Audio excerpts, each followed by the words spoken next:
পায়েল অয়নের কলার চেপে ধরে ক্রোধে মাত্রাধিক ক্ষোভে। তার ভাষ্য মতে সে নিজের স্বার্থের জন্যই অয়নকে বিয়ে করতে চাইলেও অয়ন তাকে ঠকিয়েছে। তাকে বিয়ে করার প্রতিশ্রুতি দিয়ে অন্য কাউকে বিয়ে করেছে। প্রতি উত্তরে অয়ন পায়েলকে নিজে থেকে ছাড়িয়ে আরেক দফা থাপ্পড় মেরে একরোখা কণ্ঠে বলছে, আমি কখনো ঠকাইনি তোমাকে। তুমি আজ নিজের কর্মের ফল পেয়েছ শুধুমাত্র, কিন্তু এখনও তোমার পাপের শাস্তি পূর্ণ হয়নি। মানে আর কত শাস্তি দিবে তুমি আমাকে অয়ন? পায়েলের প্রশ্নে অয়ন পায়ের উপর পা তুলে দায়সারাভাবে বলে, তুমি যেন ভবিষ্যতে আমার এবং রিমিপুরীর মাঝে ঢুকতে না পারো সে ব্যবস্থাই করব আমি। না থাকবে ফুল আর না থাকবে কাটা। অয়নের হিম করা কণ্ঠে কথাটি শুনে তরতর করে ঘামতে থাকে পায়েল। হাত পাগুলো নিজের গতি নিয়ন্ত্রণ করে ফেলে। মাথা ঘুরাবে মনে হচ্ছে তার। অয়নের কথার ধরনে খুব স্পষ্টভাবেই বোঝা যাচ্ছে অয়ন পায়েলকে মেরে ফেলার কথা বলছে। পায়েল বুঝতে পারছে না সে কি করবে, কিভাবে অয়ন নামক সাইকোর কাছ থেকে নিজেকে বাঁচাবে। পায়েলের ভাবনার মাঝে অয়ন হাত দিয়ে ইশারা করে মহিলা গার্ডসগুলোকে পায়েলকে নিয়ে যেতে। মহিলা গার্ডসগুলো পায়েলকে নিচ থেকে উপরে উঠিয়ে নেয়। অয়ন পায়েলের গাল চেপে ধরে ঠোঁট কামড়ে হেসে বলে, পায়েল ডার্লিং, আর মাত্র একটা দিন সময় আছে তোমার হাতে। Enjoy your day. কথাটি বলে অয়ন চলে যেতে নিলে তার মাঝে ফোড়ন কেটে কাঁপা কাঁপা গলায় পায়েল বলে ওঠে, কার কাছে কতটুকু সময় আছে তা তো সঠিক সময় এলেই বোঝা যাবে অয়ন চৌধুরী। পায়েল রুজানা এত সহজে মরবে না। আজকে যার জন্য তুমি আমার থেকে আমার সব কিছু কেড়ে নিয়েছ, তাকেই আমি তোমার কাছ থেকে কেড়ে নিয়ে তোমাকে পুরোপুরি উন্মাদে পরিণত করব আমি। পায়েলের কথাটি কানে আসতেই অয়নের মুখশ্রীতে অদ্ভুত ক্রোধের গাঢ় লাল রং এসে হানা দেয়। আখিজোড়া ক্রমশ লাল হয়ে ওঠে। পায়েল অয়নের থেকে তার রিমিপুরীকে কেড়ে নিবে কথাটি মাথায় ছড়া দিয়ে উঠতেই রেগে ফেটে পড়ে অয়ন। তড়িঘড়ি করে পিছনে ঘুরে পায়েলের গলা চেপে ধরে। পায়েলের গলায় চেপে ধরায় পায়েলের নেত্রকোনা থেকে জল গড়িয়ে গালে এসে ঠেকছে। শ্বাস নিতেও কষ্ট হচ্ছে তার। এ বুঝে সে মরেই যাবে চিরতরের জন্য। অয়ন গিয়ে একটা ভেবে পায়েলকে তৎক্ষণাৎ ছেড়ে দেয়। তারপর হিমধরা শীতল গলায় বলে উঠল, তোমার মতো স্টুপিড মেয়েকে মেরে ফেলা আমার বা হাতের খেল, কিন্তু আমি আজকে তোমাকে মারব না। বিখ্যাত মডেল পায়েল রুজানা তুমি, তোমার মৃত্যুটা একটু স্পেশালভাবে হোক।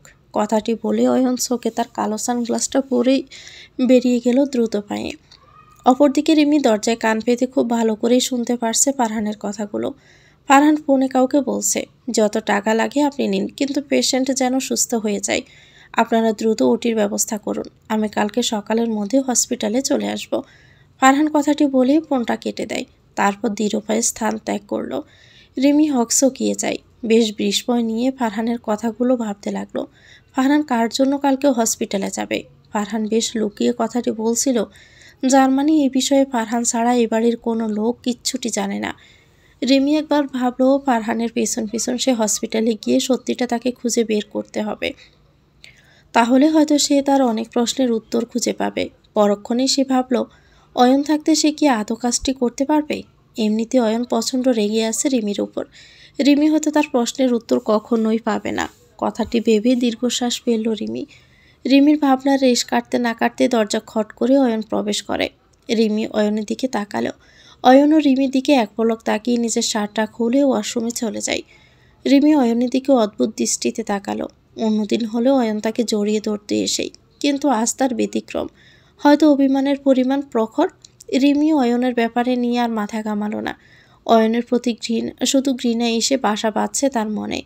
কতটা নির্মমভাবে অয়ন তার মামুকে মারল। আমাদের অবস্থাটাও হয়তো খুবই শোচনীয়। তাদের একটা খবরও রিমি পাচ্ছে না। বড্ড চিন্তা হচ্ছে নিজের পরিবারের জন্য। রিমির ধারণা মতে আজ অয়নের সাথে নিজের জীবন জড়িয়ে সে অনেক বড় ভুল করে ফেলেছে। তার এই ছোট্ট ভুলের মাসুল তার পরিবারকে গুনতে হচ্ছে। অয়ন ওয়াশরুম থেকে বেরিয়ে এসে দেখতে পায় তার রিমি পরীর আখিতে অশ্রু টলমল করছে। যে কোনো সময় বৃষ্টির মতো তা ঝরে পড়বে গাল বেয়ে। অয়ন দেওয়ালে ঘুষি দিয়ে শব্দ করে ঘুষি মারে। কেঁপে ওঠে রিমির সর্বাঙ্গ। অয়ন উঠে দাঁড়িয়ে রিমির গাল চেপে ধরে তিক্ত সুরে বলে, বললাম না কাঁদবে না, তবুও কেন কাঁদছ? তোমারও নেত্র জোড়া যদি আঁকি এসে হানা দেয় তা শুধু অয়ন চৌধুরীর জন্য দিবে, অন্য কারো জন্য নয়। রিমির মেজাজ তুঙ্গে উঠে যায়। নিজের থেকে অয়নকে ছাড়িয়ে নিয়ে দ্বিগুণ চিৎকার করে বলে, আমাকে কি আপনার নিজের মতো নির্দয় মনে করেছেন? আপনি আপনার পরিবারের জন্য ভালোবাসা না থাকলেও আমার নিজের পরিবারের জন্য ভালোবাসা রয়েছে। তারা আমাকে ছোটবেলা থেকে বড় করেছে। ভালোবাসা থাকলেও তা এখনই নিজের হৃদয় থেকে মুছে ফেলো রিমিপুরি। তোমার হৃদয়ে মনে শুধু অয়ন চৌধুরীর জন্যই ভালোবাসা থাকবে। অয়নের একরোখা কথায় রিমি আশাহত হয়। সে জানে অয়নকে সে যত কিছুই বলুক, অয়ন কিছুতেই রিমির কথাকে গুরুত্ব দিবে না। রিমি তপ্ত শ্বাস ছেড়ে অয়নের কাছে গিয়ে কান্না ভেজা গলায় বলল, আমার মনে আমার জীবনে প্রতিটি পদক্ষেপে আপনি শুধুমাত্র নিজের অস্তিত্ব বিস্তার করতে চাইছেন। এটাকে কি বলে জানেন? অসুস্থ ভালোবাসা। দেখবেন আপনার এই অসুস্থ ভালোবাসাটাই আমাকে আপনার কাছ থেকেও অনেক দূরে নিয়ে যাবে। অয়ন রিমির কথা শুনে রিমির দিকে হাত বাড়ায়, থাপ্পড় মারার জন্য, কিন্তু মারল না। হাত নামিয়ে ফেলে। রাগ প্রচণ্ড মাথায় চড়ে বসেছে তার। তার ভালোবাসাকে তার ওই রিমিপুরি অসুস্থ ভালোবাসার নামক উপাধি দিয়ে দিল। ভাবতে মাথায় রক্ত সরে যাচ্ছে অয়নের। অয়ন নিজের রুমের পাশে স্টাডি রুমে চলে যায়, ফেলে ঘুরিয়ে ফেলে সব কিছু।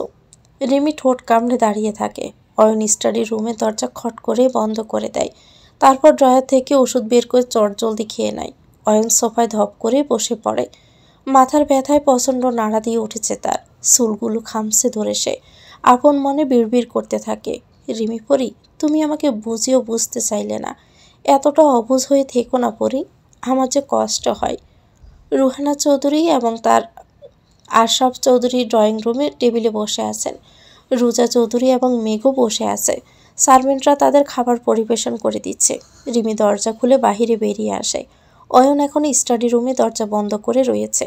রিমিকে বেরোতে দেখে মেঘ উঠে দাঁড়িয়ে রিমির হাত ধরে বলে, রিমিপু, তুমি এসেছ? জানো একদিনই তোমাকে কতটা মিস করেছি আমি। এসো, আজ তুমি আমাদের সাথে বসে ডিনারটা সেরে নাও।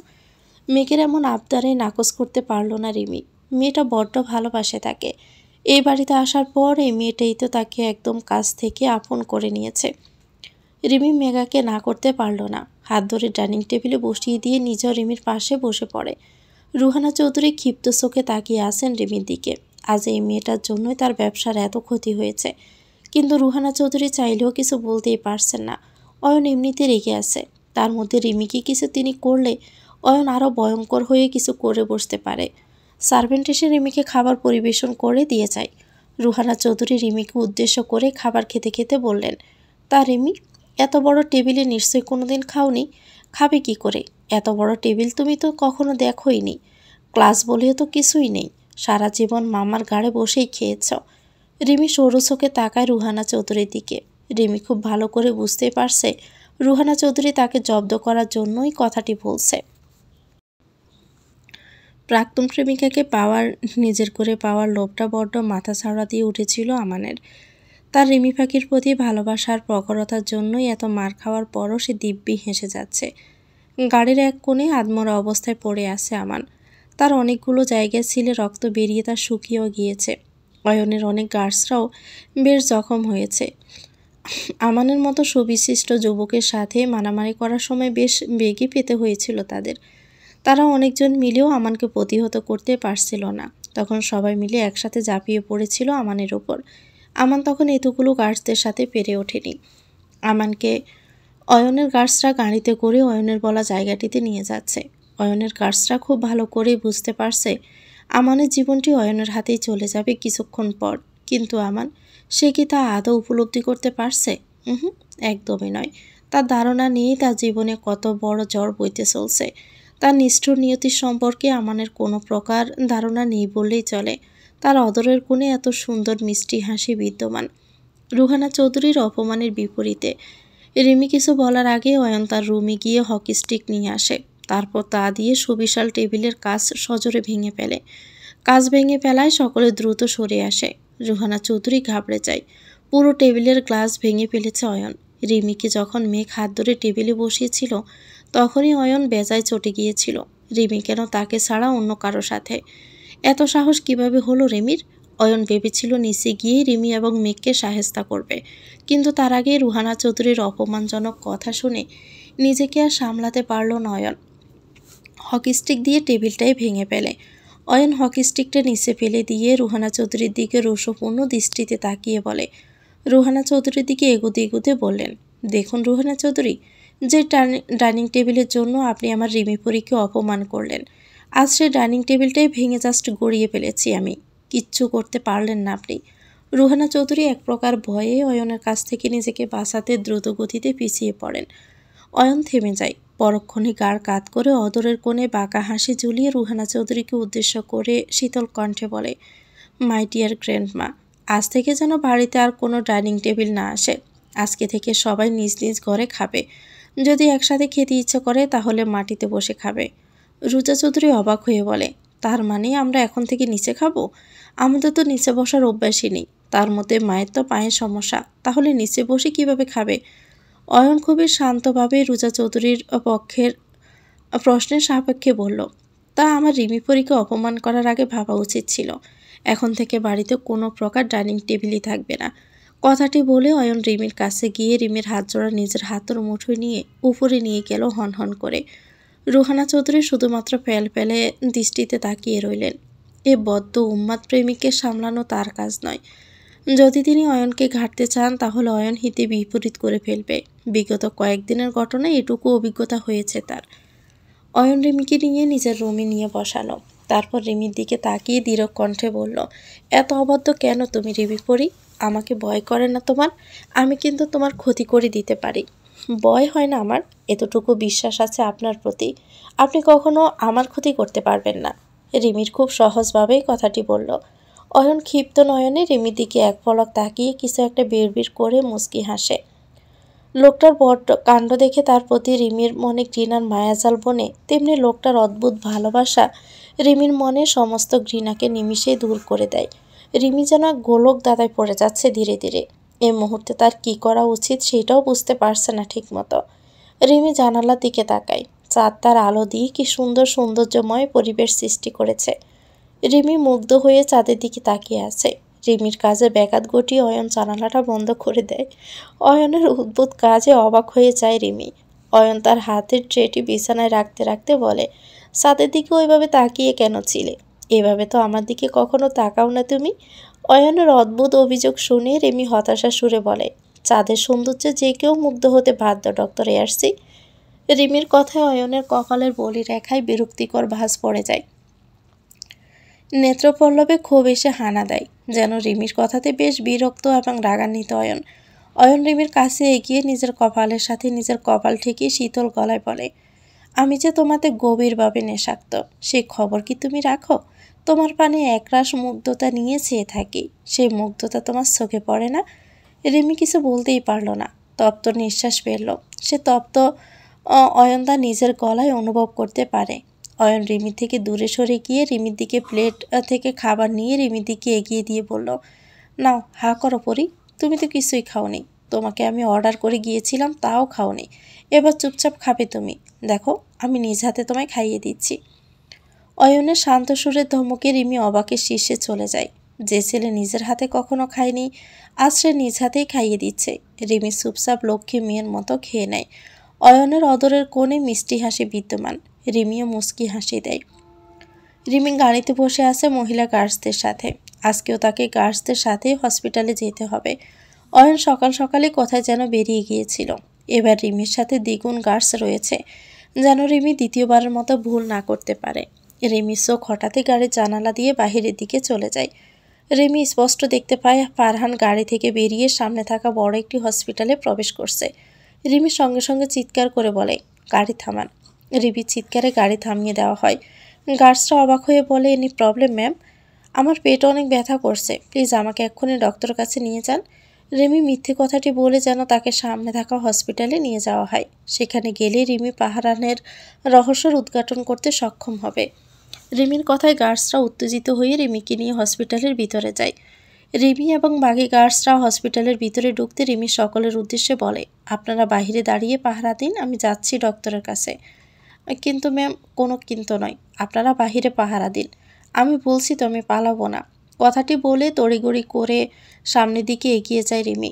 গার্ডসগুলো আর কথা বাড়ায় না, ঠায় দাঁড়িয়ে থাকে। রিমি আরেকটু সামনে আসতে খেয়াল করে ফারহান এবং একজন ডক্টর একটি কেবিনের ভিতরে ঢুকে যায়। রিমিও সেদিকে এগিয়ে গিয়ে মুহূর্তে এক প্রকার থমকে যায়, যেন তার দুনিয়াটি পাল্টে গিয়েছে। রিমি স্পষ্ট দেখতে পায় তার মামাতো বড় বোন সুমাইয়া। কেবিনের ভিতরে অবস্থায় শুয়ে আছে। নেত্রপল্লব আদো আদো খোলা হলেও মুখে তেমন কোনো প্রতিক্রিয়া নেই। রিমির মাথা ঘোরাচ্ছে। রিমি দপ করে চেয়ারে বসে পড়ে। যাকে এতদিন মৃত বলে মনে করেছে, আজ তাকে জীবিত অবস্থায় দেখে রিমির সব কিছুই যেন এলোমেলো হয়ে যাচ্ছে। অয়ন তার হাতে থাকা রডটা ফেলে দেয়। কপালে বিন্দু বিন্দু ঘাম জমে থাকা মুহূর্তে আঙ্গুল দিয়ে মুছে ফেলে। তারপর ঝুঁকে যায় আমানের দিকে। আমানকে প্রায় আধা ঘন্টা ধরে সে মেরেছে।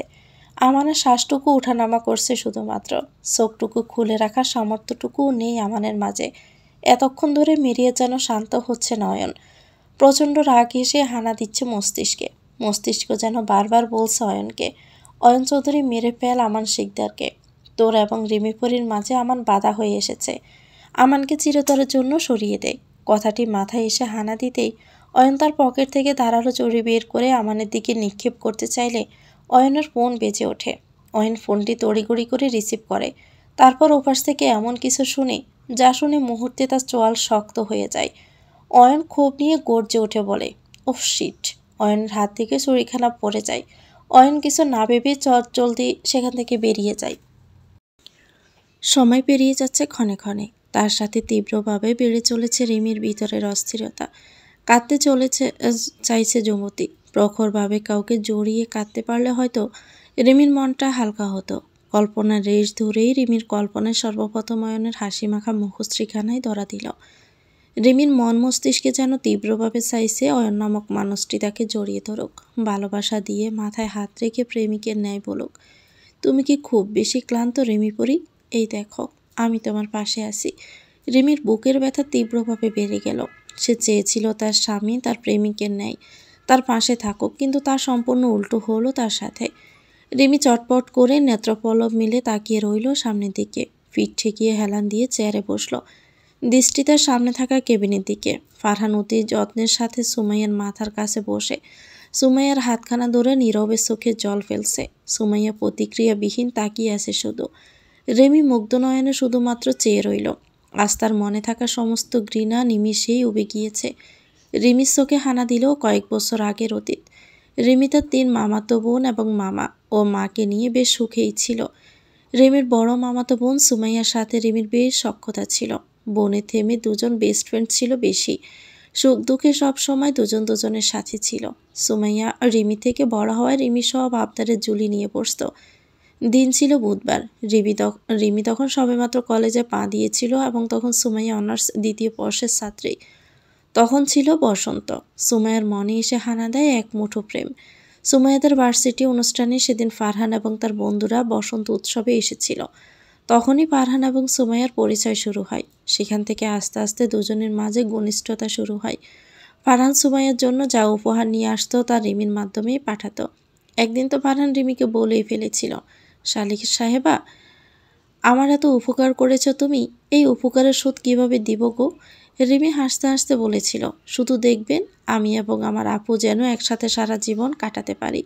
রিমির কথার প্রতি উত্তরে ফারহানও হেসে বলেছিল, দেখবে তোমাকে একদিন আমার ভাইয়ের সাথে বিয়ে করি আমাদের বাড়িতে নিয়ে আসব। তখন 2 বোন একসাথে থাকতে পারবা। কিন্তু আমার ভাই আবার একটু পাগলেটে স্বভাবের, তখন তাকে সামলাতে পারবে তো? রিমি তখন কিছু বলেনি, শুধু লজ্জায় মাথা নত করেছিল। রাতে সুমাইয়ার পাশে শুয়ে বলেছিল, আচ্ছা আপু, তোমাকে ছাড়া আমি কিভাবে থাকবো বলো তো? ফারহান ভাইয়া নাকি কয়েকদিনের মধ্যে ফ্যামিলি নিয়ে তোমার জন্য বিয়ের কথা পাকা করতে আসবে, তারপর তোমার বিয়ে হয়ে যাবে। আমি তখন তোমায় ছাড়া কিভাবে থাকবো? সুমাইয়া পরম ভালোবাসা নিয়ে রিমিকে জড়িয়ে ধরে বলেছিল, পাগল বোন আমার, আমি আমার জান্নাতকে ছাড়া কোথাও যাব না। রিমিও তার বোনের কথা শুনেই তাকে জড়িয়ে ধরেছিল। জান্নাত নামে সুমাইয়া সবসময় রিমিকে ডাকত বিদায় ফারহানও রিমিকে জান্নাত নামেই ডাকত। দিন পাল্টালো। ধরণীতে সময় তার নিজ গতি অনুসরণ করে পেরিয়ে গেল স্রোতের ন্যায়। কয়েকদিন পর সুমাইয়াকে ফারহান ফোন করে জানালো ফারহানের বিয়ে রুহানা চৌধুরী তার বিজনেস পার্টনারের মেয়ের সাথেই ঠিক করেছেন। কথাটি শুনে কান্নায় ভেঙে পড়েছিল সুমাইয়া। কিন্তু ফারহান তাকে আশ্বাস দিয়ে বলেছিল ফারহান সুমাইয়াকে বিয়ে করবে। তাই সেদিন রাতে সুমাইয়াকে নিয়ে ফারহান পালিয়ে যায়। তাতে সম্পূর্ণ সাহায্য করেছিল রিমি। পালিয়ে বিয়ে করে ফারহান সুমাইয়াকে নিয়ে চৌধুরী বাড়িতে ঢুকেছিল। তখনই মানসম্মানের ভয়ে চুপ থাকেন রুহানা চৌধুরী। মেনে নিতে এক প্রকার বাধ্য হয়। কিন্তু সিলেটে এভাবে পালিয়ে যাওয়ায় সুমাইয়ার বাবা অর্থাৎ রিমির মামুর বেশ অসম্মান হয়। তখন তিনি সবেমাত্র চেয়ারম্যানের পদটি পেয়েছিলেন। রাগে ক্ষোভে ফেটে পড়ে রিমির মামু এক প্রকার সুমাইয়ার সাথে সমস্ত যোগাযোগ বিচ্ছিন্ন করে দেয়। কিন্তু রিমি ঠিকই যোগাযোগ রাখত সুমাইয়ার সাথে আড়ালে। সুমাইয়া কাঁদত, কিন্তু রিমি তাকে সবসময় আশ্বাস দিত সব ঠিক হয়ে যাবে। রিমি যতটুকু জানতো ফারহান এবং সুমাইয়া বেশ সুখেই আছে। কিন্তু হঠাৎই একদিন রিমির ফোনে সুমাইয়ার ফোন থেকে মেসেজ আসলো, রিমি, আমি হয়তো বাঁচবো না রে, আমাকে বোধহয় মেরেই ফেলবে। ফারহানের আচরণও আগের থেকে অনেকটাই পাল্টে গেছে। রিমির এই মেসেজ তখন অবাকের শীর্ষে চলে গিয়েছিল। অস্থির হয়ে সুমাইয়াকে অনেক ফোন করেছিল, কিন্তু সুমাইয়া তখন ফোনটি ধরেনি। তারপর সকালেই খবর আসে সুমাইয়া নাকি গাড়ি দুর্ঘটনায় মৃত্যুবরণ করে। রিমি তখন পাথর হয়ে গিয়েছিল এক প্রকার। সুমাইয়ার মৃত্যু সে কিছুতেই মেনে নিতে পারেনি। সুমাইয়ার মেসেজটি দেখে এইটুকু ধারণা করে নিয়েছিল সুমাইয়াকে কেউ ইচ্ছে করে মেরে ফেলেছিল, তা স্বয়ং ফারহান নিজেই। তাই রিমি তখন নিজ ইচ্ছায় অয়নকে বিয়ে করেছিল, শুধুমাত্র ফারহানের বিরুদ্ধে প্রমাণ খুঁজে পেতে। কিন্তু আজ সুমাইয়াকে জীবিত দেখে রিমির মনে থাকা ফারহানকে নিয়ে ঘিরে সমস্ত রাগ ক্ষোভ ঘৃণা নিমিষেই চলে গেল। রিমির মনে একটা প্রশ্নই বারবার নাড়া দিচ্ছে, সুমাইয়া জীবিত থাকা সত্ত্বেও কেন তা লুকিয়ে রেখেছে এতদিন ফারহান? রিমির ভাবনার মাঝে কয়েকজন মাস্ক পরিহিত লোক এসে রিমিকে ঘিরে ধরে। রিমি বুঝতে পারছে না লোকগুলো হঠাৎ তার দিকে এভাবে কেন এগিয়ে আসছে। লোকগুলো রিমির কাছে রিমির কপাল বরাবর বন্দুক ঠেকিয়ে হুমকি স্বরে বলে, একদম নড়বে না, আমাদের সাথে চলো। লোকগুলোর কথায় রিমি বরকে যায়, গলা টু শব্দ বের হচ্ছে না যেন। রিমি মিনমিনি সুরে বলে, মানে কোথায় যাব? কোথায় যাব আমি? লোকগুলো কিছু বলার আগে বাহিরে গোলাগুলির শব্দ শোনা যায়। গোলাগুলির শব্দে লোকগুলো দৌড়ে বাহিরের দিকে পালিয়ে যায়। রিমিও তাদের পিছনে বাহিরে এসে দেখতে পায় লোকগুলো বাহিরে বেরোতে পারে না। তার আগে গোলাগুলি এসে সোজা তাদের পায়ে লাগে। তার মুহূর্তে ব্যথায় কোঁকড়ে উঠে নিচে পড়ে যায়। গগন বেদনা চিৎকার করতে থাকে। হসপিটালের লোকগুলো এমন আক্রমণ ভয়ে জড়সড় হয়ে বসে। রিমি পিছনে তাকিয়ে দেখে অয়ন এবং তার গার্ডসরা দাঁড়িয়ে আছে। অয়ন তার হাতে থাকা বন্দুক ফেলে দিয়ে রিমির দিকে এগিয়ে যায়। রিমি কাঁদতে কাঁদতে অয়নকে শক্ত করে জড়িয়ে ধরে এক প্রকার ভয়ে। লোকগুলো রিমির মাথায় যখন বন্দুক তাক করেছিল তখন রিমি ভয়ে আড়ষ্ট হয়ে যায় এক প্রকার। অয়নও শক্ত করে জড়িয়ে ধরে তার রিমি পরীকে, যেন বুকের ভিতরের পিঞ্জিরায় বন্দি করে রাখতে পারলে শান্তি হতো খানিকটা। রিমি অয়নের শার্ট মুঠো করে অভিযোগের সুরে বলে, কোথায় ছিলেন আপনি? জানেন আমি কতটা ভয় পেয়ে গিয়েছিলাম। অয়ন রিমিকে নিজের থেকে ছাড়িয়ে রিমির নেত্রপল্লবে জমে থাকা জলটুকু মুছে শীতল গলায় বলে, তোমার ডক্টরে আসছি থাকতে তোমার কোনো ক্ষতি হতে দিবে না রিমি পরি। তুমি তো আমার অস্তিত্বে মিশে রয়েছ, আমার প্রতিটা নিঃশ্বাসে তোমার বসবাস। তোমার কোনো ক্ষতি আমি কাউকে করতে দিব না। কথাটি বলে রোষপূর্ণ দৃষ্টিতে অয়ন সামনের লোকগুলোর দিকে তাকালো। গর্জে উঠে এক প্রকার তার সেক্রেটারি সাদেককে ডেকে বলে, সাদেক, ওদের এক্ষুনি আমার চোখের সামনে থেকে নিয়ে যাও। সাদেক মাথা দুলিয়ে গার্ডদের ইশারা করে লোকগুলোকে নিয়ে যেতে থাকে। অয়ন রিমিকে গাড়িতে বসিয়ে সাদেকের কাছে এসে বলে, পায়েল পালিয়েছে, ওদেরকে মেরে যে করেই হোক পায়েলের খবর বের করো। আমি জানি ওদেরই পায়েলে পাঠিয়েছে রিমি পরীর ক্ষতি করার জন্য। সাদেক মাথা দুলিয়ে স্থান ত্যাগ করে। অন্যদিকে আমান টের পেয়ে যায় তাকে কেউ টেনে হিঁচড়ে বাহিরের দিকে নিয়ে যাচ্ছে। মেয়েটার মুখশ্রীখানা দেখে এক পলকের জন্য হতভম্ব হয়ে গেল আমান। মেয়েটার হাসি কেমন একটা আমানের প্রাক্তন প্রেমিকার কথা স্বয়ং মনে করিয়ে দিল। আমান কষ্ট করে তার নেত্রপল্লব মেলে তাকিয়ে রইল তার সামনে থাকা রমণীর দিকে। রমণীর গায়ে স্কুল ড্রেস, মুখে কি সুন্দর অমায়িক হাসি। যুবক হতভম্ব হয়ে তাকিয়ে রইল যুবতীর পানে। হাসিখানা একদম আমানের রিমি পাখির মতোই উজ্জ্বল সুন্দর। আমান শুকিয়ে যাওয়া কণ্ঠে রমণকে প্রশ্ন করে বসল, কে আপনি? আমি বা কোথায়? রমণীর সঙ্গে সঙ্গে আমানের মুখ চেপে ধরে পিস করে বলে, আমি মেঘলা চৌধুরী, অয়ন চৌধুরীর ছোট বোন। অয়নের ছোট বোন কথাটি শুনে আমান এক প্রকার উত্তেজিত হয়ে বলে, আপনি আপনি কেন এসেছেন? মেঘ আমানের মুখ চেপে ধরে দাঁতে দাঁত চেপে বলে, আপনি থামবেন? এত প্রশ্ন কেন করছেন? একটু চুপ থাকুন তো। গার্ডসরা আমাদেরকে খুঁজছে, খুঁজে পেলে আপনি তো মরবেনই, সাথে আমিও মরব। আমান আর কিছু বলতে পারল না। দেওয়ালে হেলান দিয়ে আঁখি জোড়া বন্ধ করে ফেলে। তারপর মেঘের গায়ে এক প্রকার হেলে পড়ল। অয়ন রিমির হাত ধরে রিমিকে তার বুকের সাথে মিশিয়ে গাড়ি চালিয়ে যাচ্ছে। রিমি পিতু চোখে শুধু চেয়ে আছে অয়নের দিকে। অয়নের ভিতরে রাগে এক প্রকার দগ্ধ হচ্ছে, যা রিমির বুঝতে বাকি থাকে না। রিমি কিছু একটা ভেবে বলে, আপনি কি রেগে আছেন? অয়ন উত্তর দেয় না, বরং সোয়াল শক্ত করে সামনের দিকে তাকিয়ে আপন মনে ড্রাইভ করতে থাকে। রিমি সুদীর্ঘ শ্বাস ফেলে। রিমির বুঝতে বাকি থাকে না অয়নকে দ্বিতীয়বারের মতো ফাঁকি দিয়ে হসপিটালে চলে যাওয়ায় অয়ন বেশ রেগে আছে। রিমি অয়নের বলিষ্ঠ হাতখানা জাকিয়ে বলতে থাকে, কি হলো শুনছেন আপনি? কথা কেন বলছেন না? আপনি কি আবারও রেগে আছেন? অয়ন জোরে গাড়ি ব্রেক কষে রিমি যুক্তি নিলে অয়ন রিমিকে শক্ত করে নিজের বুকের সাথে চেপে ধরে। তারপর নিজের থেকে রিমিকে ছাড়িয়ে গাড়ি থেকে বেরিয়ে যায়। গাড়ি থেকে বেরিয়ে আপন মনে সিগারেট ধরিয়ে নেয়। তারপর সিগারেটের ধোঁয়ায় তার ভিতরে থাকা কষ্ট এবং রাগগুলোকে উড়িয়ে দেওয়ার প্রচেষ্টায় থাকে। রিমি নিজেও গাড়ি থেকে বেরিয়ে হন্তদন্ত হয়ে অয়নের কাছে ছুটে যায়। এক প্রকার অস্থিরতার সুরেই বলে, ডক্টর এয়ারসি, আপনি স্মোক করছেন? আপনি একজন ডক্টর, জানেন না স্মোক কতটা ক্ষতিকর শরীরের জন্য?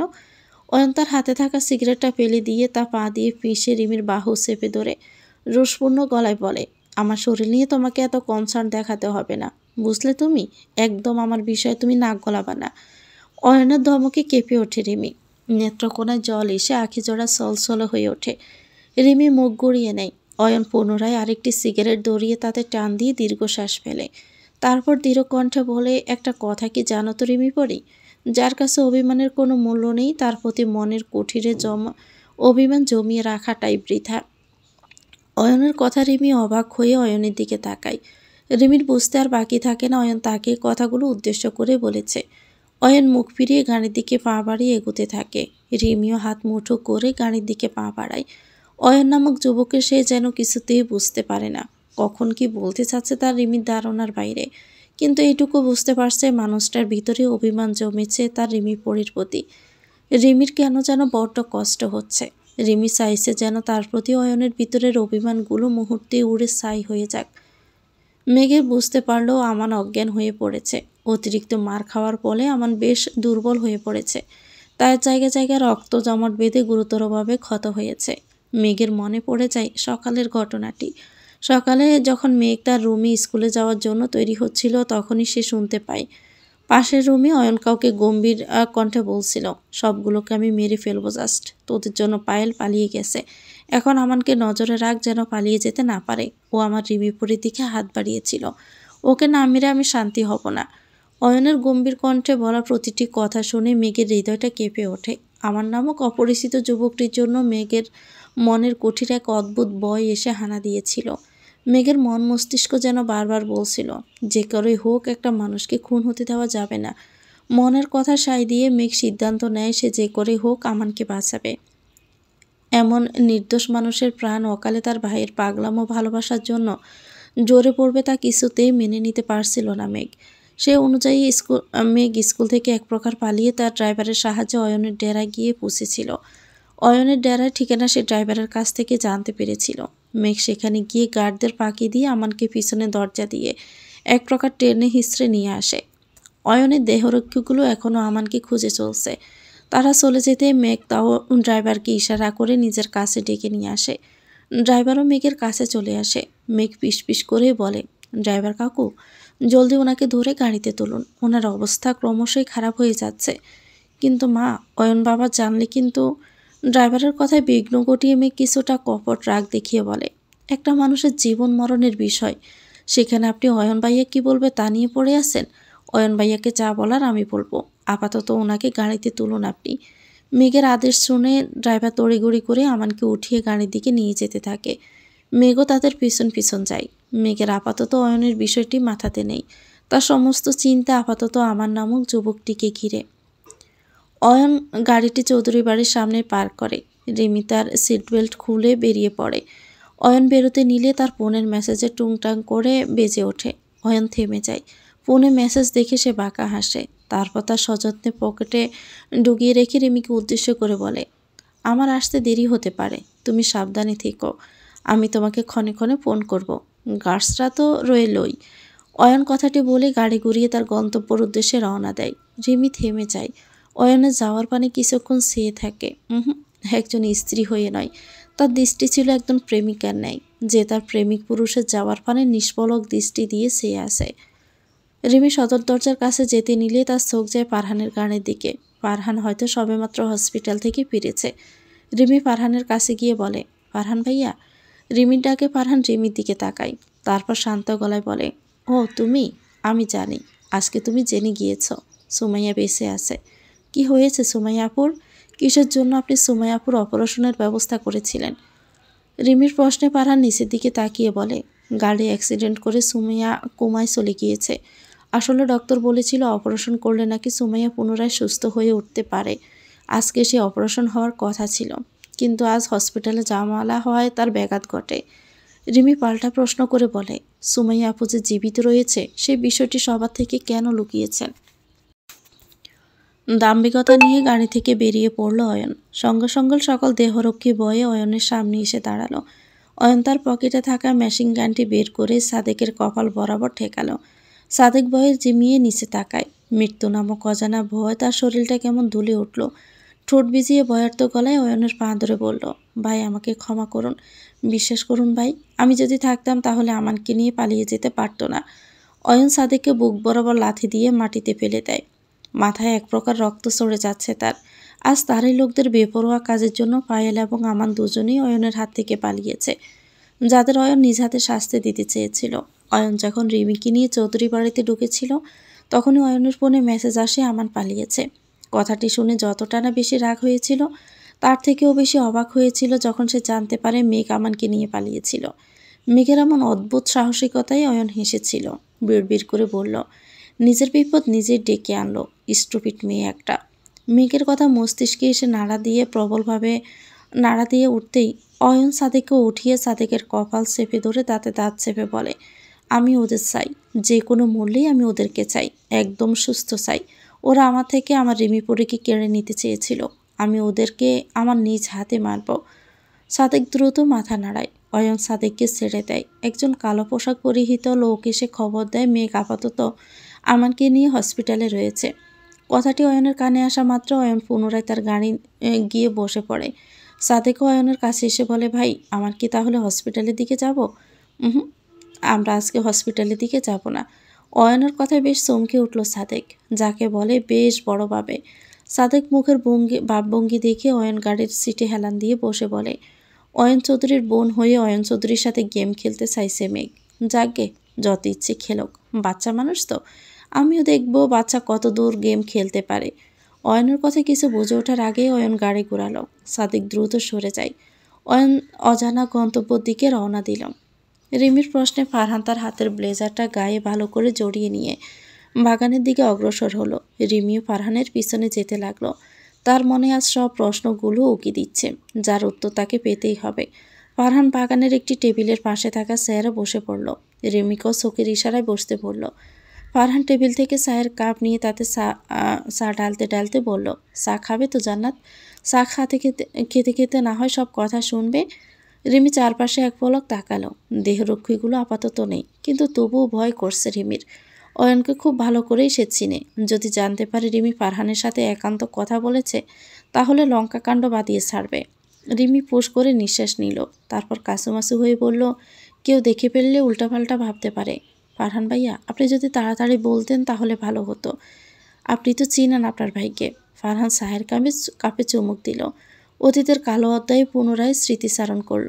তারপর দৃঢ় কণ্ঠে বলল, আমরা যখন পালিয়ে বিয়ে করে আসি তখন গ্র্যান্ডমা মানে রুহানা চৌধুরী সম্মান রক্ষার্থে আমাদের বিয়েটা মেনে নেয়, কিন্তু মনে মনে তিনি বেশ ক্ষিপ্ত ছিলেন।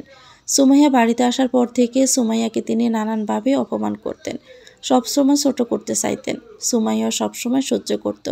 দিনের পর দিন যত যাচ্ছিল সুমাইয়ার ওপর টর্চার যেন বেড়েই চলছিল। আমি অনেকবার সুমাইয়াকে প্রটেক্ট করতাম, কিন্তু আমি তো অফিসে থাকতাম, তাই সবসময় সুমাইয়ার পাশে থাকতে পারতাম না। তখন অয়নও ডাক্তারি পড়াশোনায় খুবই ব্যস্ত ছিল। সেই বিদায় কোম্পানির সব দায়িত্ব আমার কাঁধেই ছিল। সারাদিন অফিস করে সুমাইয়াকে তেমন একটা সময়ও দিতে পারতাম না।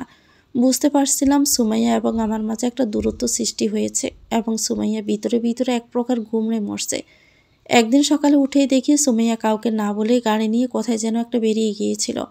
হঠাৎ করে একটা হসপিটাল থেকে ফোন আসে সুমাইয়াকে নাকি হসপিটালে ভর্তি করানো হয়েছে। সুমাইয়ার অ্যাক্সিডেন্ট হয়েছে। সুমাইয়ার অবস্থা ছিল গুরুতর। আমিও বুঝতে পারছিলাম না সুমাইয়ার অ্যাক্সিডেন্টটা স্বাভাবিক ছিল না, কেউ ইচ্ছে করে তা করিয়েছে। কেননা পুলিশের ভাষ্য মতে সুমাইয়ার গাড়ির ব্রেক ফেল করানো হয়েছিল। তাই তো চিকিৎসক দিয়ে সুমাইয়াকে মৃত ঘোষণা করাই। আমি জানতাম যারা সুমাইয়াকে মারতে চেয়েছিল তারা নিশ্চয়ই সুমাইয়া বেঁচে আছে জানলে সুমাইয়াকে পুনরায় মারতে চাইবে।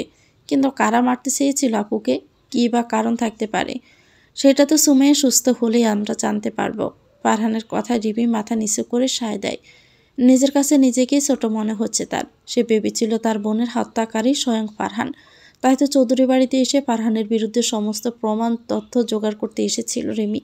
ফারহান তপ্তর শ্বাস ছেড়ে বলে, আমি বুঝতে পারছি তোমার মনের অবস্থাটা জান্নাত। সুমাইয়ার মেসেজে তুমি আমাকে ভুল বুঝেছিলে। একটা কথা কি জানো, গ্র্যান্ডমা সবসময় নিজের সিদ্ধান্ত সবার উপর চাপিয়ে দিতে চেয়েছিলেন। তাই তো আজ আমার সুমাইয়ার থেকে এতটা দূরে।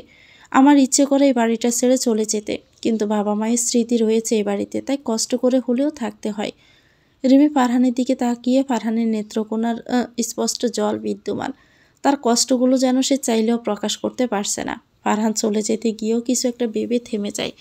তারপর রিমির কাছে এসে বলে, আমার ভাইটাকে পারলে একটু ভালোবেসে দেখো। আমার ভাইটা মানুষটা খারাপ নয়। আজ পরিস্থিতির চাপে অয়ন এমন অ্যাগ্রেসিভ হয়ে উঠেছে। আমার ভাইটা কিন্তু এমন ছিল না। ফারহান কথাটি বলে স্থান ত্যাগ করলো। রিমি মাথায় হাত দিয়ে ফারহানের কথাটি ভাবতে লাগে। আমানকে সবেমাত্র মেঘ হসপিটালে এনে ভর্তি করিয়েছে। আমান অজ্ঞান অবস্থায় কেবিনে শুয়ে আছে। মেঘ বাহিরে পায়চারি করে যাচ্ছে অনবরত বাহিরে। ড্রাইভার মেঘের দিকে এগিয়ে এসে চিন্তিত সুরে বলে, মেঘমা, তোমার তো এখন বাসায় যেতে হবে, না হলে কিন্তু বাসায় সবাই চিন্তা করবে। রোজা ম্যাম আমাকে বারবার ফোন করেছে। মেঘ কেবিনে শুয়ে থাকা অসুস্থ আমানকে এক পলক দেখে নিল। বলিষ্ঠ দেহটা কেমন নিতিয়ে পড়েছে তার। বর্ষা মুখশ্রীতে আঘাতের দাগটি স্পষ্ট। মেঘের বুকটা ধক করে উঠল। যেতে ইচ্ছে করল না। মনে হলো সে চলে গেলে মানুষটার সাথে তার আর দেখা হবে না। মেঘ চলে গিয়েও থেমে গেল। আমানের কেবিনের দিকে এগিয়ে গেল। বিড়বিড় করে আওড়াতে লাগলো, আপনি নামক এক বিষাদ অসুখে আমার ভিতরটা ছারখার হয়ে যাচ্ছে। আপনার নামে আমার মামলা করা উচিত। রাত গভীরতা সময়ের সাথে বেড়ে চলেছে। রাতের আকাশের মেঘ একে অপরের সাথে অভিমান করে নিজেদের থেকে দূরে সরে গিয়ে চাঁদকে আগমন করে তাদের জায়গায় বসে গোটা পৃথিবীকে আলোকিত করার জন্য। চাঁদ মামাও চুপটি করে এসে তাদের আগমনে তার মনোরম আলোতে পৃথিবীকে আলোকিত করে তোলে। সময়ের সাথে সাথে বেড়ে চলেছে রিমির ভিতরের অস্থিরতা। অয়ন এসেছে প্রায় অনেকক্ষণ হয়েছে, কিন্তু অয়নের দেখা নেই। অয়ন বাড়িতে এলে সর্বপ্রথম রিমিকে এসে জড়িয়ে ধরে, কিন্তু আজ এলো না। রিমির মনের অজান্তে অয়নের প্রতি ক্ষীণ অভিমান এসে বাসা বাঁধে। অয়ন তার রুমের পাশে থাকা বিয়ারের ক্লাবে ওয়াইনের গ্লাস হাতে নিয়ে কিছু একটা ভেবে চলছে। ডকডক করে পান করে তার পছন্দের জামন ওয়াইনের বোতলটি। তারপর টেবিলে সজোরে বাড়ি মেরে বোতলটি ভেঙে ফেলে। বিকট শব্দ তৈরি হয় মুহূর্তেই। অয়ন উঠে দাঁড়িয়ে দীর্ঘশ্বাস ফেলে। তার মনে এক অদ্ভুত ভয় এসে হানা দিচ্ছে। মনে হচ্ছে কেউ তার থেকে তার রিমি পরীকে কেড়ে নিবে। কথাটি মস্তিষ্কে এসে প্রখরভাবে হানা দিতেই অয়ন দ্রুত পায়ে রিমির ঘরের দিকে রওনা দেয়। রিমি জানালার দিকে আপন মনে তাকিয়েছিল। ঘন কালো চুলগুলো কোমর সুই সুই করছে তার। রিমির মুখশ্রীতে এসে চাঁদের কিরণ এসে রিমির মুখশ্রীকে অন্যরকম উজ্জ্বলতা নিয়ে এসেছে। অয়ন রিমির ঘরের সামনে এসে এক প্রকার থমকে দাঁড়ালো। তার রিমি পরীকে আজ অন্য দিনের তুলনায় অন্যরকম লাগছে, একদম অন্যান্য এক মায়াবতীর ন্যায়। অয়ন এগুলো সামনের দিকে। ঘরে অন্ধকার বিদ্যমান, শুধুমাত্র চন্দ্রের আলো এসে ঘরটাকে আলোকিত করে তুলেছে। অয়ন রিমির সামনে এসে রিমির গালে হাত রাখে। অয়নের হস্তের শীতল স্পর্শ পেয়ে রিমির আঁখি জোড়া বন্ধ করে ফেলে।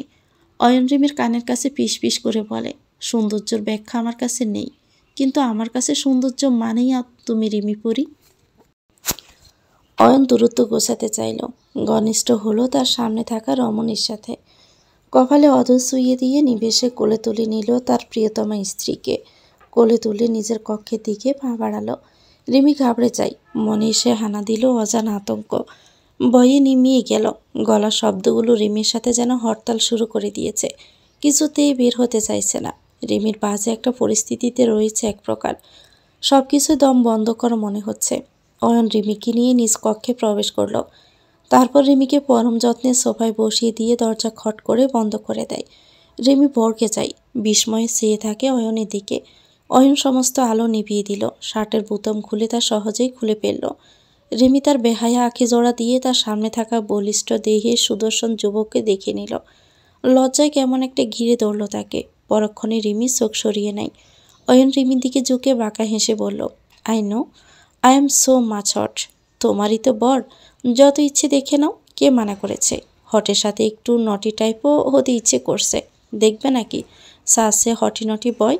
রিমি শুকনো ডোক গিলল, গাল তার টকটকে লাল হয়ে রয়েছে, কান দিয়ে যেন ধোঁয়া বের হচ্ছে অয়নের লাগামহীন কথাবার্তায়। রিমি পিছিয়ে গেল, অয়ন তাতে বাধা দিল। রিমিকে পুনরায় কোলে তুলে নিয়ে বিছানায় গিয়ে শুইয়ে দেয়। তারপর রিমির গলায় মুখ গুজে শীতল কণ্ঠে বলল, আজকে আমাদের মাঝে সমস্ত দূরত্ব আমি দূর করে দিব। তোমাকে আপন করে নিব রিমি পড়ি, যেন কেউ চাইলেও তোমাকে আমার কাছ থেকে কেড়ে নিতে না পারে। অয়নের অবাধ্য অদরের স্পর্শ নিজের শরীরে টের পেতেই পুরো শরীর কম্পন সৃষ্টি হলো মুহূর্তে রিমির। চটপটে মুরগির ন্যায় চটপট করতে লাগলো। সে তো অয়নকে এখনো মন থেকে মেনে নিতে পারেনি, তাহলে কি করে সে অয়নকে আপন করে নিবে? আচ্ছা, সে তো অয়নের কাছে সময় চেয়েছিল, কিন্তু সেই সময়টুকু কি অয়ন তাকে দিবে না? রিমির ভাবনার মাঝে অয়ন রিমির হাত নিজের হাতের ভাঁজে নিয়ে নিল। অয়নের আখি জোড়া আজ শুধুমাত্র একরাশ ভালোবাসার নেশায় হাতছানি দিচ্ছে, যেই নেশার রেশ ধরে রিমি অন্য এক ভালোবাসার সমুদ্রে পদার্পণ করবে। রিমি হুট করে সশব্দে কেঁদে ওঠে। অয়ন থেমে যায়, হাত নাড়িয়ে রিমির গাল স্পর্শ করে। দ্রুত রিমি থেকে উঠে গিয়ে রিমির গালে হাত দিয়ে অস্থির হয়ে বলে, রিমি পড়ি, তুমি ঠিক আছো তো? এই পড়ি, কাঁদছো কেন তুমি? রিমি কান্না থামায় না। সময়ের সাথে সাথে তার কান্নার তীব্রতা বেড়ে গেল দ্বিগুণভাবে। অয়ন উত্তেজিত হয়ে গেল তার রিমি পরীর কান্নায়। প্রিয়তমার কান্নার শব্দে তার ভিতরটা ছারখার হয়ে যাচ্ছে। অয়ন রিমিকে শান্ত করিয়ে বলল, কেঁদো না পরি, আমার বুকে বড্ড যন্ত্রণা হয়, সারখার সারখার লাগে সব কিছু। আমি তোমাকে শোবো না, প্রমিস। তুমি একটু শান্ত হও। রিমির কথায় তার কান্নার গতি থামল, কিন্তু ফুফানি কমছে না, সে ফুফিয়েই চলছে। অয়ন রিমিকে তার বুকে টেনে নিল। রিমিও অয়নের বুকে মাথা গুজে ফুফিয়ে কাঁদতে লাগলো। অয়ন রিমিকে তার বুকে নিয়ে পুনরায় শুয়ে পড়ে। তারপর দৃঢ় কণ্ঠে বলল, আমার বুকে শান্তিতে ঘুমিয়ে পড়ো রিমি পড়ি, কেঁদো না। রিমি নিশ্চিন্ত হলো খানিকটা। অয়নের কথা লেপ্টে রইল অয়নের বুকে। একরাশ শান্তির ঘুম এসে মুহূর্তে তার কোণে ধরা দিল। রিমিও ঘুমিয়ে গেল। অয়ন রিমির মাথায় হাত বুলিয়ে রিমির ঘুমন্ত চেহারার দিকে তাকিয়ে মুচকি হেসে বলল, তোমার অনুমতির অপেক্ষায় রইলাম রিমি পড়ি, অনুমতি পেলেই তোমাকে গভীরভাবে চুইয়ে দিব। কথাটি বলে অয়ন রিমিকে শক্ত করে জড়িয়ে ধরে পরম শান্তিতে ঘুমের রাজ্যে পদার্পণ করল। মেঘ হসপিটাল থেকে এসেছে অনেকক্ষণ হয়েছে। মনটা কেমন কু গাইছে তার। তার মনে হচ্ছে এক্ষুনি আমানের পড়াশোনা কোনো ক্ষতি হয়ে যাবে। মেঘ দুশ্চিন্তা নিয়ে নিজের বিছানায় বসে পড়ল। মেঘের ফোন বেজে উঠল। মেঘ ফোন হাতে বের করে রিসিভ করে, তারপর চিন্তিত গলায় বলল, ড্রাইভার কাকু, কি হয়েছে? আপনি এত রাতে ফোন করেছেন কেন?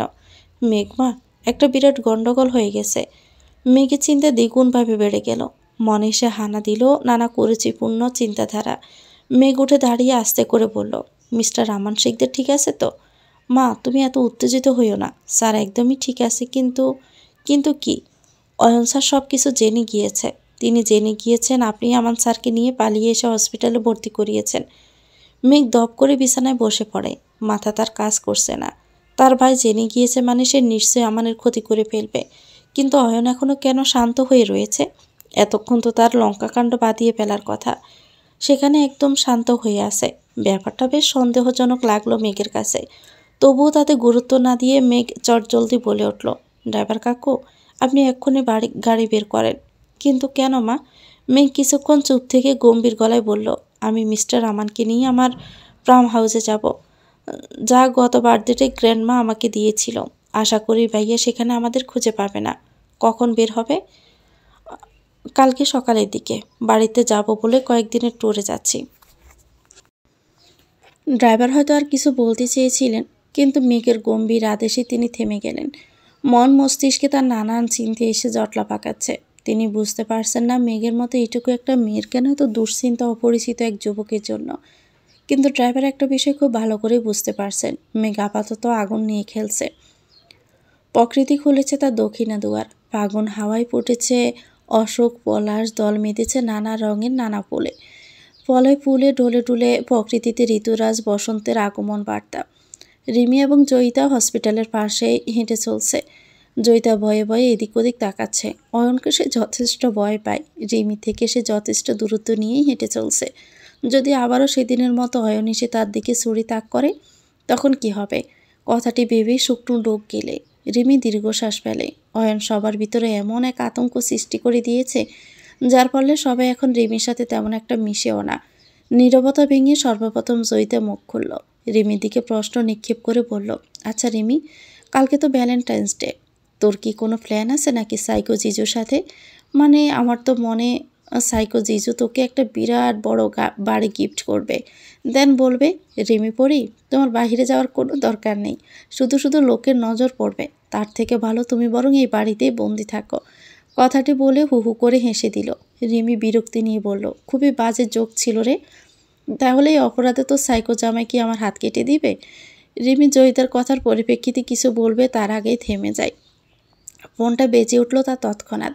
ফোন রিসিভ করে শুনতে পারলো অপর পাশ থেকে কেউ বলছে, ভাবি, অয়ন ভাইকে কেউ গুলি করেছে, ভাইয়ের অবস্থা ভালো না।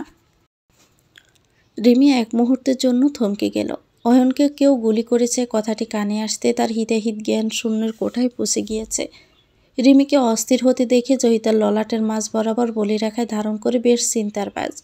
জয়িতা রিমির দিকে এগিয়ে যায়। রিমি এখনও হাতে ফোন নিয়ে কানে পেতে রয়েছে স্থির হয়ে। জয়িতা রিমিকে জাকিয়ে বলে, এভাবে দাঁড়িয়ে আছিস কেন তুই?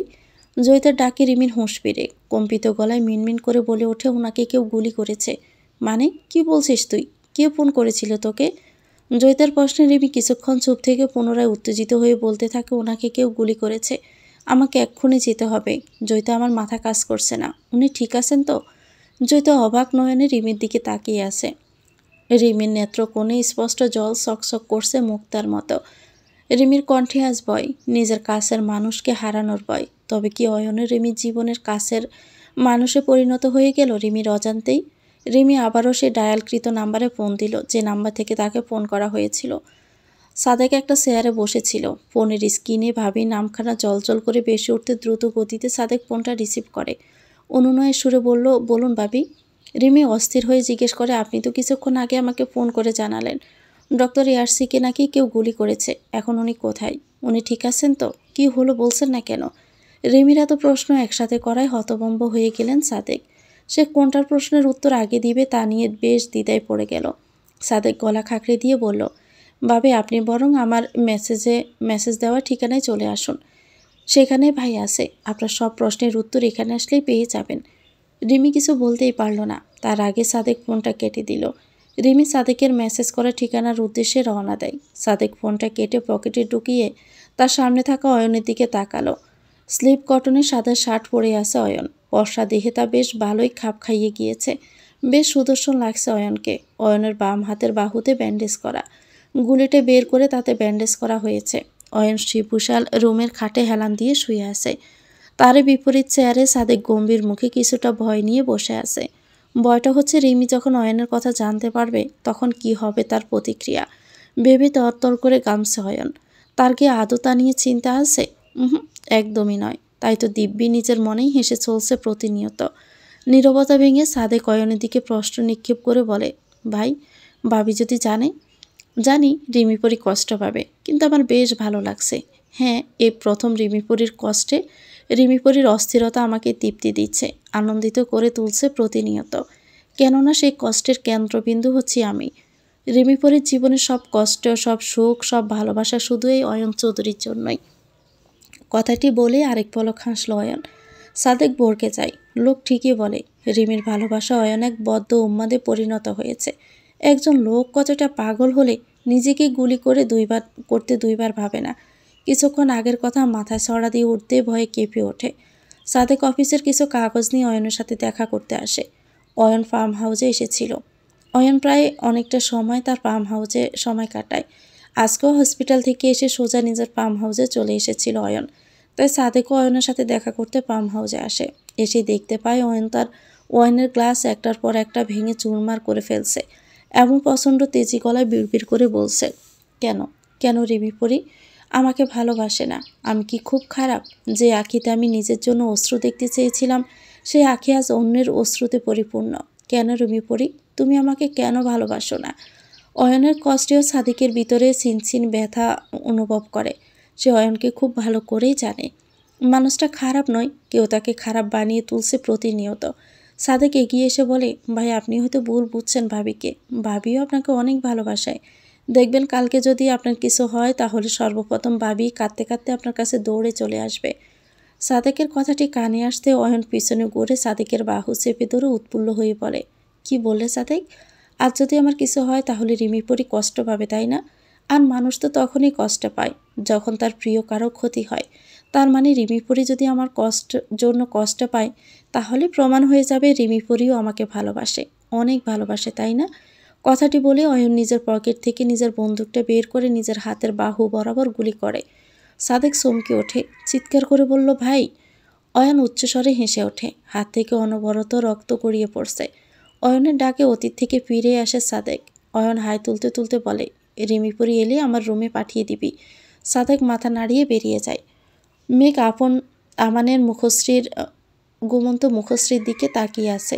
মানুষটা বড্ড সরল এবং গম্ভীর প্রকৃতির, মুখে কেমন একটা নিষ্পাপ এবং সরলতার লেপ্টে রয়েছে। মেঘ আমানের চুলগুলো হাত দিয়ে নাড়িয়ে শুইয়ে দেয়। সামান্য নড়ে ওঠে আমান, ওপাশ হয়ে শুয়ে পড়ে। মুচকি হাসি দেয় মেঘ। মেঘ আমানের দিকে তাকিয়ে গালে হাত দিয়ে বলল, ওহে যুবক, শুনছেন? আমার মনখানা পাচ্ছি না, বোধহয় চুরি হয়ে গেছে। আপনার সরলতায় ভরপুর মুখশ্রী আমার মন চুরি করে ফেলেছে। এখন কি আপনার নামে আমার থানায় মামলা করা উচিত? অপর পাশ থেকে জবাব এলো না। আসবে কি করে? আমান তো ঘুমিয়ে রয়েছে, যাকে বলে গভীর ঘুম। ঘুমের ওষুধ দেওয়া হয়েছে আমানকে। আগামীকাল সকালের আগে আমানের ঘুম ভাঙবে না। আমানকে ঘুমের ইঞ্জেকশন দিয়ে হসপিটাল থেকে ড্রাইভারের সাহায্যে নিজের ফার্ম হাউসে নিয়ে এসেছে মেঘ। কিন্তু কালকে যখন আমানের ঘুম ভাঙবে তখন কীরকম হবে তার প্রতিক্রিয়া?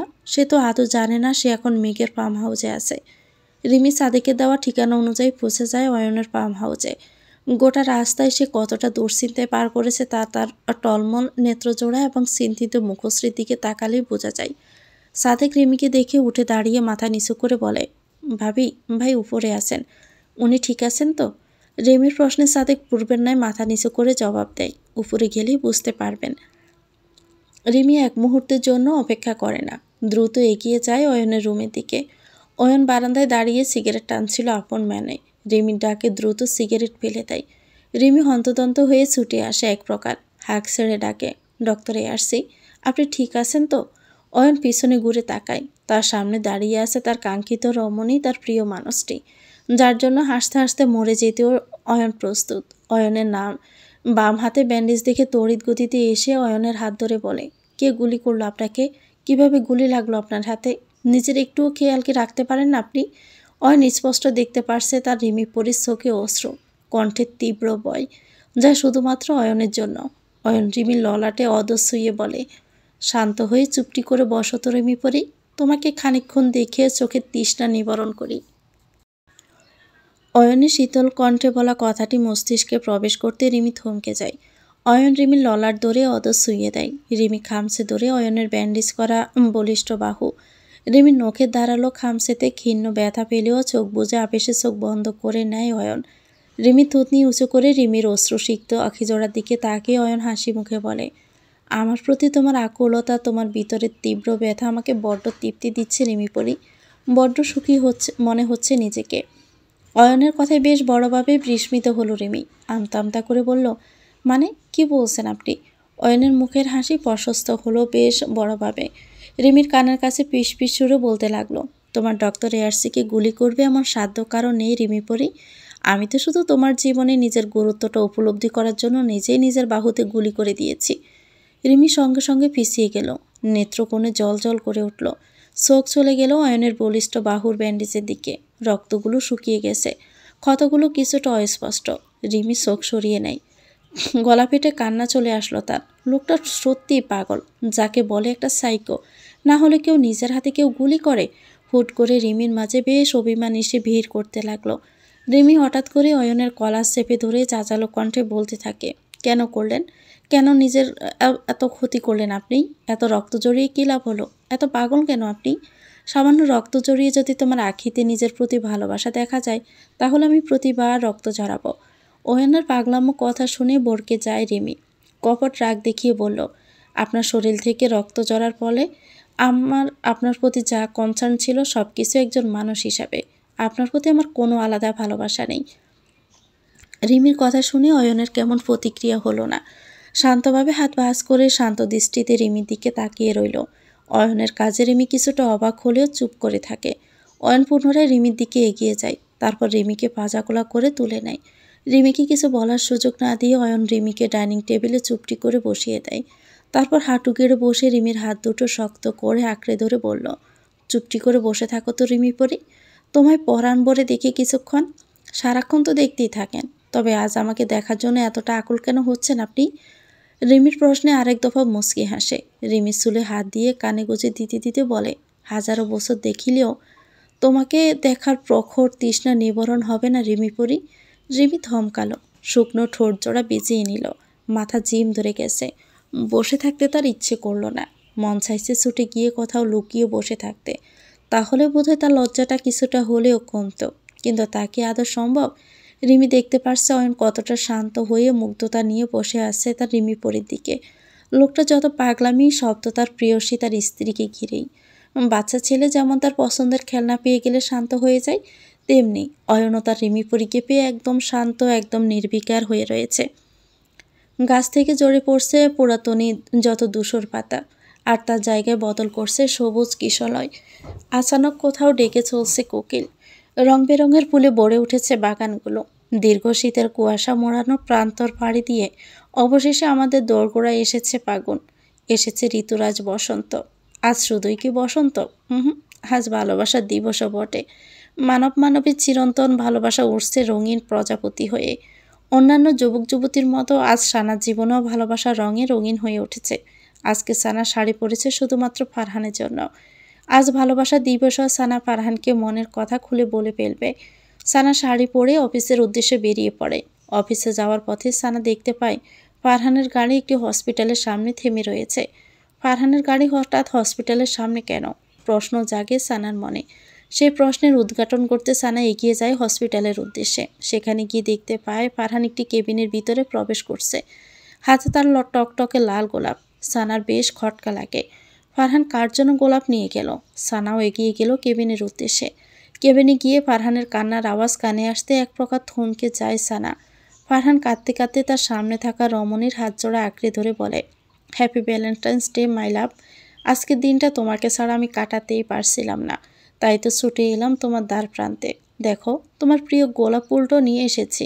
এই সুমু, কথা বলো না, তুমি কি এখনও আমার উপর অভিমান করে থাকবে? ওপাশ থেকে কোনো প্রকার উত্তর এলো না। উত্তর আসবে কি করে? কোমায় থাকা মানুষ কি কখনো কথা বলতে পারে? ফারহান আশাহত হলো। সানা দপ করে বসে পড়ে, মুখ চেপে কান্না সংযত করার প্রয়াস করতে লাগলো। সে তো জেনেছিল সুমাইয়া বেঁচে নেই, তাহলে কি করে সে জীবিত রয়েছে? রুহানা চৌধুরী বারবার অয়নের নাম্বারে অনবরত ফোন করে যাচ্ছে, কিন্তু বরাবরের মতো তার নাম্বার বন্ধ। রুহানা চৌধুরী ঠিক সামনে বসে রয়েছে রোজা চৌধুরী এবং আশরাফ চৌধুরী। আশরাফ চৌধুরী বিরক্ত হয়ে তিক্ত মেজাজে বলে উঠলেন, মা, জানো তো অয়ন তোমার ফোন ধরবে না, তাহলে কেন এত ফোন দিচ্ছ? রুহানা চৌধুরী পায়ের উপর পা তুলে বলে, অয়নের সাথে খুব জরুরি কথা আছে আমার। কি এমন জরুরি কথা? রোজার প্রশ্নে খুব সাধারণভাবেই বললেন, আমার আদরের নাতি আমার থেকে দূরে সরে যাচ্ছে প্রতিনিয়ত। তাই আমার এখনই অয়নের সাথে পুনরায় সম্পর্কটা ঠিক করতে হবে। কিন্তু কি করে সম্ভব? রোজা এবং আশরাফ একসাথে প্রশ্ন ছুড়ে মারে রুহানা চৌধুরীর উদ্দেশ্যে। রুহানা চৌধুরী সামান্য হাসে মাত্র। অয়নের পুরো ফার্ম হাউসে শুনশান নীরবতা। আজ অয়ন ঠিক করেছে রিমি এবং সে আজকে ফার্ম হাউসে রাতটি কাটিয়ে দিবে। ফার্ম হাউসে চারদিকে শুধু দেহরক্ষীদের ছড়াছড়ি। তারা বন্দুক হাতে পাহারা দিয়ে চলছেন অনবরত। রিমির কাছে দম বন্ধ করা লাগছে ব্যাপারটা।